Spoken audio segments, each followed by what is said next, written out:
tagapagtanggol. Sino mang nangangailangan, saan mang galing tutulungan, tawagin lamang ang ating tagapagtanggol. Laban sa mga ganit at sinungaling humanda, pagkat nandito na ang ating tagapagtanggol. Sino mang nangangailangan, saan mang galing tutulungan, tawagin lamang ang ating tagapagtanggol. Laban sa mga ganit at sinungaling humanda, pagkat nandito na ang ating tagapagtanggol. Bagong sugo ng kabutihan, laban sa buhaya at buwitring tapo ng lipunan.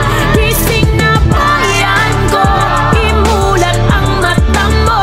Mga bulok na sistemang iuubra sa isang panibagong hamon, panibagong laban ang nakaatang sa balikat ng ating tagapagtanggol ng bayan. Babaguhin ng maling sistema ang nakasanayan, upang ang mga kababayan ay may ayos ang kalagayan. Sa kamay ng mga buhayan at ng mga tiwaling pinuno, Jesus Nazareno ang magliligtas at bagong sugo. Batas ng Batang Quiapo ay muli nang ipatutupad, na may mabuting puso na hindi matitibag.